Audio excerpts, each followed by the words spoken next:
Asyukan si paingon tag kapitol ani no og naa na ta sa plaza kay moapil tag panran og pag-abot diretso ta nag-claim sa atong race beef. Asyukan si 10 km atong dagano no og ato na nang gitaod para maka-warm up na. Asyukan si sa wala pagdugay gisugdan na nato ang atong drills no kay para makapasingot na ta. Wala magidon ta ni sa plano nga dula no pero atong giapilan kay brato ra ang registration fee og naara pod sa Malaybalay duol ra dili na ta mahago og biyahe. Asyukan si daghan day kay dula dungan aning adlaw no nas Don Carlos Valencia naapod sa Cagayan ug sa Malaybalay. Motong nagregister na lang pod ko kay basig makalikay tas mga leon kay tuwa sila ng dayo sa laing lugar. Ug asyukan si gibuy-an na ang 5K dia no. 5 AM kapin day ta gibuy-an ani mo medyo hayag na. Asyukan si naglead pakta dia no kay abi nato walay leon kumpiyansa ra kay ta unya na aman day gasunod sa atong likuran. Ariel Robas, Kyle Sulinay o Galupi nga batan-on. Atong pacing ani di ay isportarte ra no pangabag-abag lang kay first kilometer pa. Kalma ra kayo ang pagbuhi sa ato dia o nagkahinay-hinay nagkangatagak ang uban nato nga kauban sa likod pero ang average pace gid namo ani is for 20 ra wala gid ninit patong og 3 pero grabe kadagko akong ginhawa ani unya tugnaw kaayo dali ra pod kay naminhod atong braso kaning si Kyle nga gasunod-sunod sa ko agikan panigbanog-banog no nagdula padtong Sabado didto sa Manolo champion 10 km unya pagka Domingo nilapag na pud ares Malaybalay nidula na pud aning Unity Run. Grabe kalayon saludo ko sa imo Dulin ga-maintain ra gid ko dira sa akong pacing di ano gahulatan ra pud nako nga unhan ko overtikan ko ni Kyle pero wala man pud siya nisunod-sunod ra man pud sa ako kay kung ni overtake siya di man pud ko mosunod sa iya kay sakit na kaya akong dughan og bugat na kaya akong braso ug akong paa. Maintain ra gid ning ako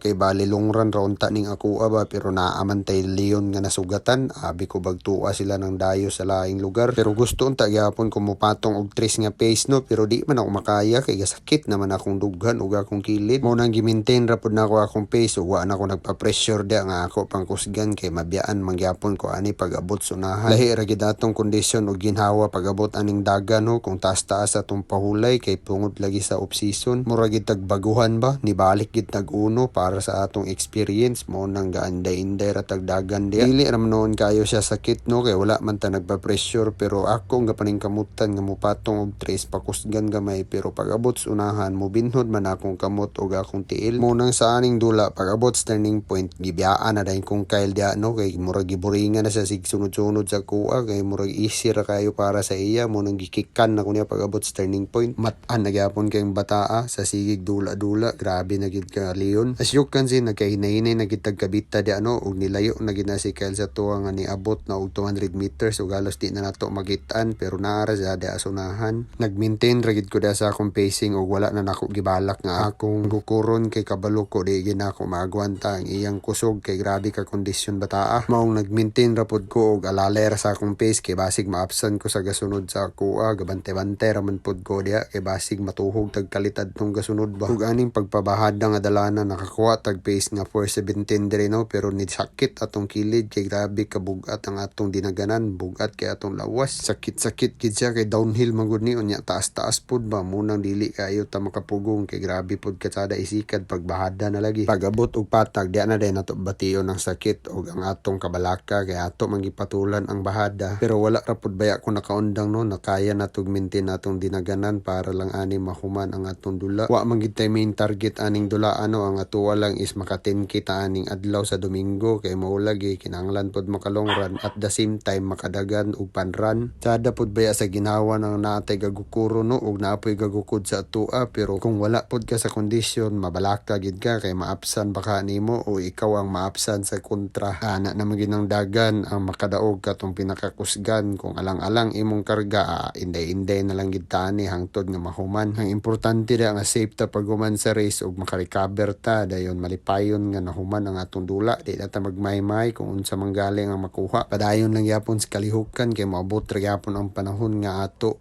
o ila nagyapon ila na lang tanan. Asyukan si 1 kilometer na lang di na no unya wala gid ta nakadikit didto kang Kyle naara gyapon sa 200 meters atong biya pero padayon lang gyapon ta kay hapit naman humanon nato ni kay nakuha man gyapon nato ang second place. Gipagana-ganahan ra ta sa first 5 km oy igo ra ta gisundan-sundan pag-abot sa 5K turning point diretso dayon gikikan aray ko pero natural gyud nga mga technique sa mga elite ug mga leon no labi nang kaning mga sure kayo mang dula kay sundan-sundan ra ka pag abot sa unahan aya dayon ka kikan. Unya di na dayon ka kabalos kay wa na giluyahan naman ka diha. Unya siya sutoy na kayo tuas unahan. Asyukan si ni abot na tas finish line di ano na maintain nato ug nakuha nato ang second place sa 10 kilometers 35 minutes. Asyukan si kulang dag 1 kilometer among ruta di ano narang champion no kalma ra kayo murag wa na unsa. Saludo ko sa imo Dulens. Og sa pagdugay ni abot atong best friend nga monkey elite di ano Ariel Robas the third placer.